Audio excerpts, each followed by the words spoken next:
naturally a good athlete, you know that, but I think what was the biggest point of emphasis this year was you knew you were good, and you held yourself to such a high standard that you put so much pressure on yourself that you had to deal with the pressure of being a leader. And to Coach McClister's point about you, you're an absolute dog. I mean, I remember you rolling that ankle during intramural volleyball, and I saw in your eyes, there was nothing that was going to stop you from playing. That's the kind of kid that you want on your team. I remember texting you back and forth that night and just asking me, like, hey, how's the ankle?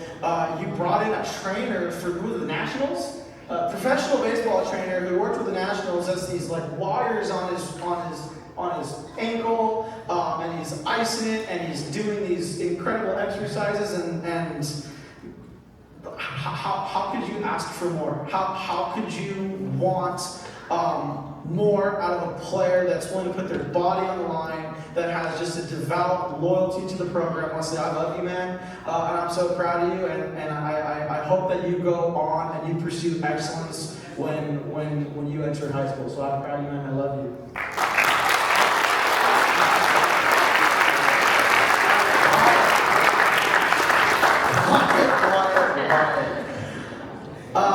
So I want to share a story about Wyatt that's also going to embarrass him like Wesley. Dylan McClister, you in here? Yeah, he's in here. All right, so Dylan was a previous award recipient. Oh no, he said he was a previous Athlete of the Year award recipient. And Wyatt's first time in athletics was with Dylan over there, and he played football in 6th grade. And Dylan was highly competitive, and they made it to the championship game in football, and the game came down to the final minutes. Wyatt's team was down by a single score. They needed a touchdown to win the game. It was the final minute, and they had a 4th and 5. And Dylan had the play call. It was a bootleg to the right, and Wyatt is wide open. He's wide open, not a player in sight around him. He is well beyond the first down marker. If he catches this ball, Dylan's got that team rolling. They are driving, and Wyatt, what do? You dropped it? No, you didn't just drop it once, you dropped it twice. It hit you in the chest, then it hit you in the hands, and then it hit the ground. And I'm not naming names, but there were a couple people who were walking off that field screaming all sorts of profanities. And I just couldn't stop laughing because I knew that you were going to come back from that, because I knew you were a phenomenal athlete, and you were in disbelief. You looked at your hands as if they were controlled by someone else. And you were pissed coming off that field, dude. You were so angry. And let's fast forward to 8th grade. And Wyatt, dude, you're just a dog. We are 5-0 in football. 5-0. And we had a championship game, and we were playing St. Mark's, and I told the boys, because every year we go undefeated, and our last game, for some reason, is our other toughest opponent. We don't make the schedule. We know who makes the schedule. I think they do it on purpose. But we like to smoke. And it was a half day. It was a Wednesday. It was hot. And we were playing St. Mark's 8th grade. And 8th grade had never beat us before. We blew out them last year, 42-6. And all these boys here, just cocky as hell, man. You guys showed up and were just like, oh, we're going to beat them by 50. And after I literally told you guys, quit talking like that. And everyone goes in the field, they start messing around, and why? You get out of your car, you look like you had just finished a double cheeseburger at Andy's, woke up from a 2-hour nap. I think you burped, and you walked up, and you're like, Ross, I'm so locked in right now. And I was send him down, I was like, all right, if you're locked in, go get the team locked. And he did. We had blown out our previous 5 opponents about 200-20, and we found ourselves in a dogfight against the Lions that day. And it was a half day, right? And I hate half days because everyone showed up lethargic. Everyone showed up not taking it seriously, except for one person here. Well, 1.5. Obviously, you were locked too. But why, dude? You dominated that game, and. Instead of explaining the game, I say, Wyatt, let's just watch it. Okay, so here is Wyatt's first score of the game. We're down 6. Will Ryan is absolutely down. Yeah! We were losing, and then the next play we have another conversion. And who is it again? It's Wyatt. There you go. I'm hyped. We're losing right here. or no, we're tied. I'm sorry. Wyatt drops back into coverage. Yeah! Let's go! That was 3 minutes left in the game. Jason's going crazy over the mic. 3 plays later, it's about 2 minutes left in the game. We are tied. We were losing, we're tied, and guess who it is? Wyatt. Wyatt, baby, right here. Jason. I'll tell the team that conversions were really important. And it was a 1-point conversion that put us up by 2 scores. I'm telling Wyatt, I can't repeat what I'm telling him here. And he shrugs, I shake his hand, I say, go get it, dude. We're gonna throw you a 50-50 ball. We got a little bit of a smash concept right here. Wesley's got the underneath route. Wyatt's got over the top of the corner.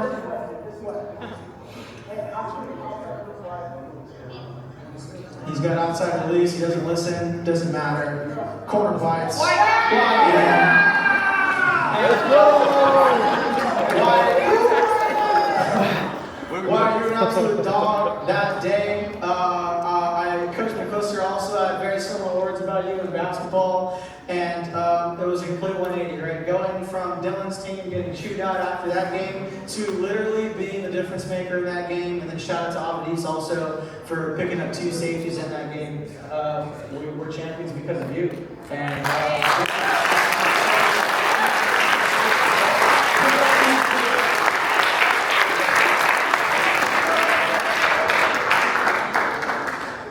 okay, that was that. I hope it doesn't play again. I hope it doesn't play again. If not, Let's go!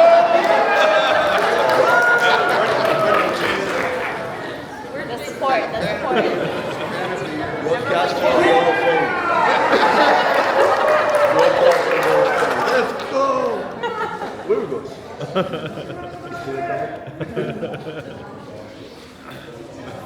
Jason, you're the heart and soul of this game. Alright, I gotta speed this up for you. Scholar Athlete of the Year. Let's do this again, alright? Here we go. This first. Then this.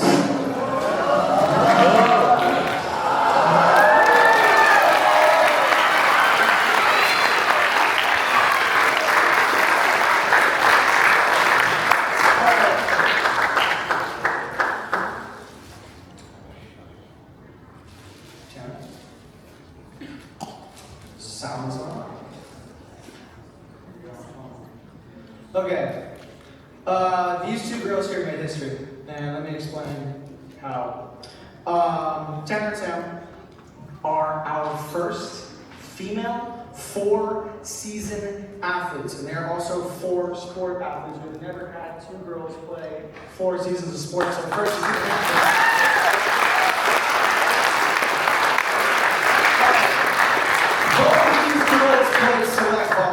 both of these girls played basketball, both of these girls played instrumental volleyball, and both of these girls did track.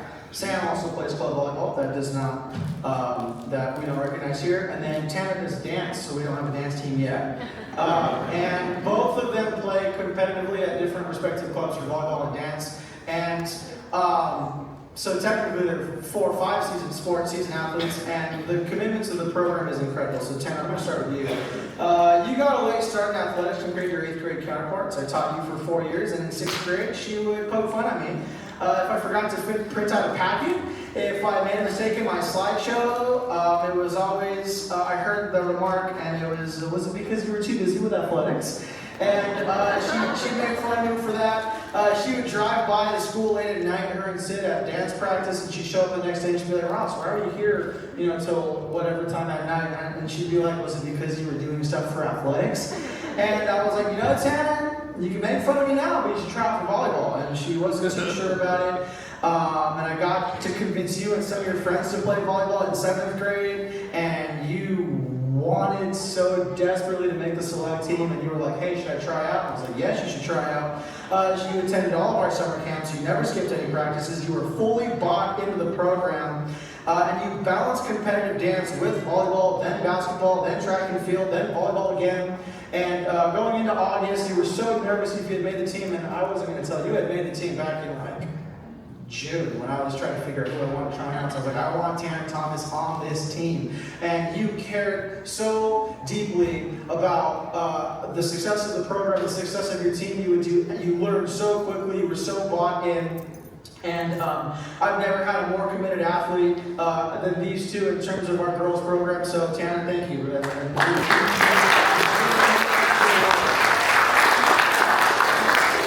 Sam Amazon. What did I do in 5th grade?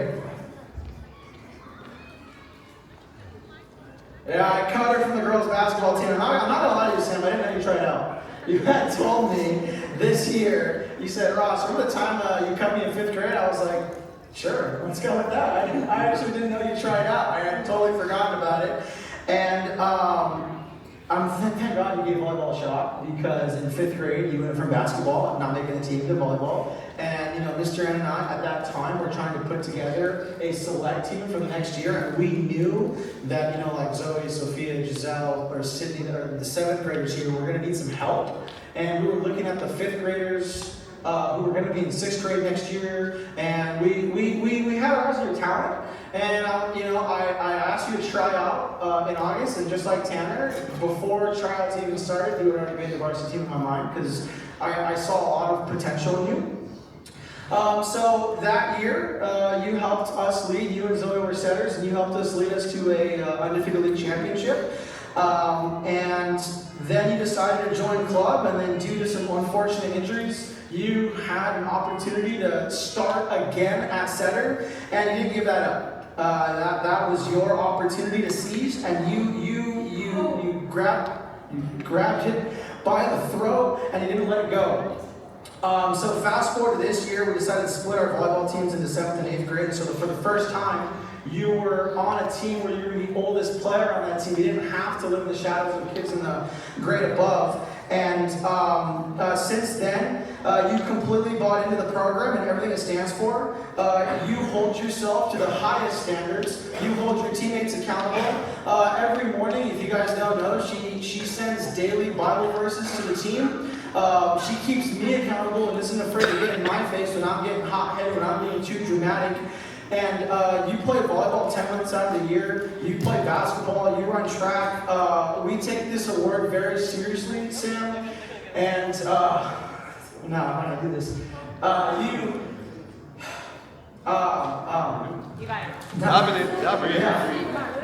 You exude this program.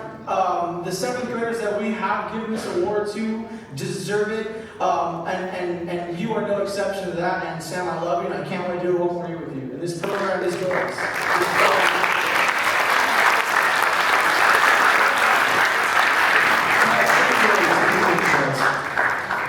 Alright, I'll make this one quick. Okay, next up.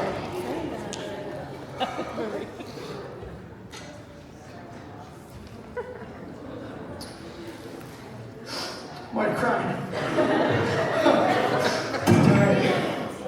Okay. I'm just gonna, whatever, I'll do it. Alright.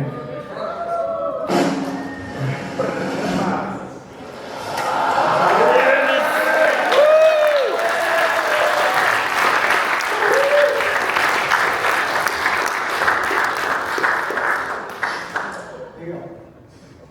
Here's 2.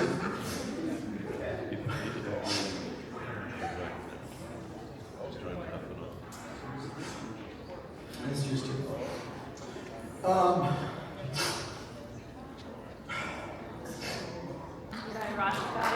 Go, Rob.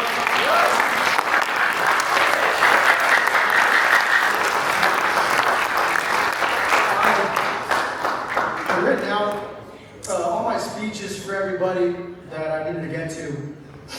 And I started with your speeches, you two together. And this is all I got. I stared at my iPad for hours because words don't.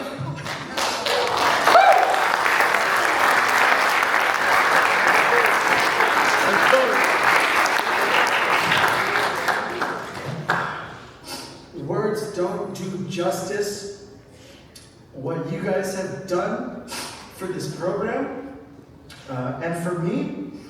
Every year I need leaders who help me carry out my mission. And the mission here is that character is more important than the scoreboard, that work ethic is more important than accolades, and that respect is earned, not given. Everything that I do for this program is for you guys to go on and be leaders when you go to high school, when you go into college. Both of you guys have struggled immensely in ways that I don't think anyone here will ever understand. But you guys have both opened up to me. All right, he's going back to 7th grade, Ethan going back to 5th grade, and just where you guys have come from, where you guys are now. I love you guys. This program is excellent because of you. I'm going to really miss you next year, but I'm also very excited for you guys to go on and be leaders of men. And not only are you guys leaders, but you guys are also servants at heart. I love both of you guys, and congratulations on this award. So.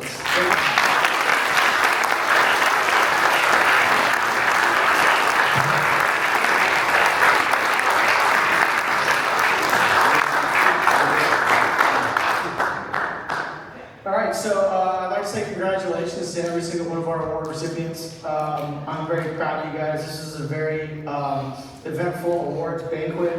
We're going to head outside. We're going to eat some food. We've been only 10 minutes over, so thank you guys for hanging in there. I know we're anxious to have dinner, but we have one really quick but very important item to cover. We have Mr. Nebesky and Mr. Ross. Please take the spoon.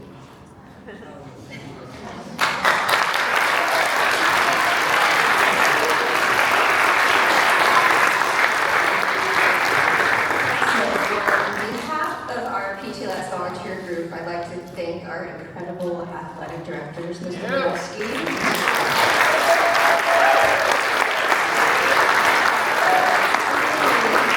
the heartbeat of our athletics program. We all know that. They have been for many, many years.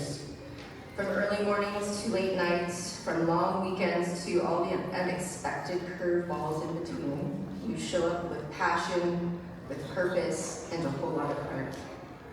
You wear many hats. Your teachers, your coaches, your mentors, your encouragers, and last but not least, your spiritual leaders. And through it all, you model what it means to lead with dedication and integrity. Your commitment doesn't go unnoticed. It inspires not just our students, but all of us. You challenge our kids to grow stronger, physically, mentally, and spiritually. And that's a gift far beyond the scoreboard.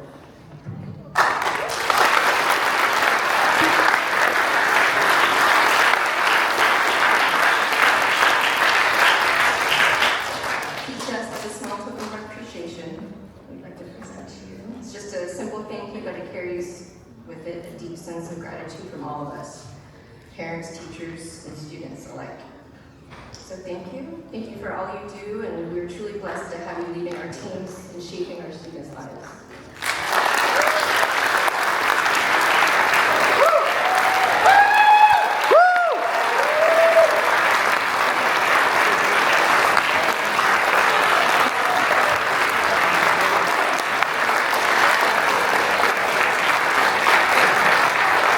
Let's go!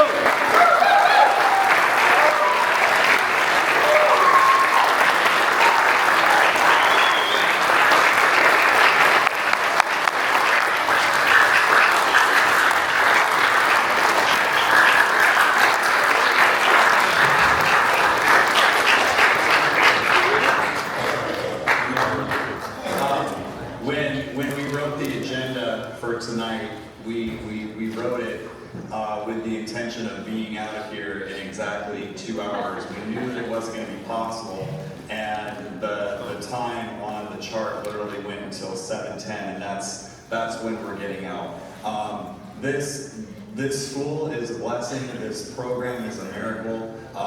Working with my brother is amazing every single day, and we give it all to God, and He keeps showing up big. So big that we raised $30,000 in less than 2 weeks. So big that we have.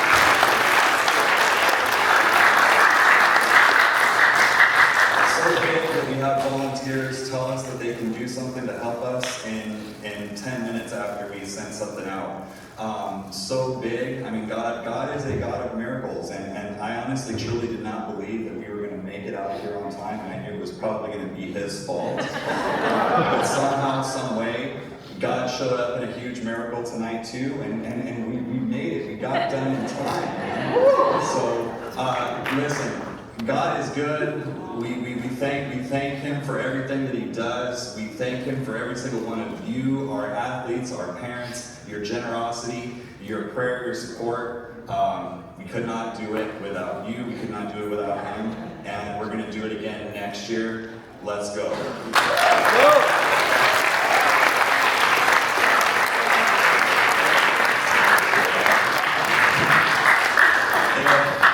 If you RSVP'd for food, that's going to be coming up right now outside.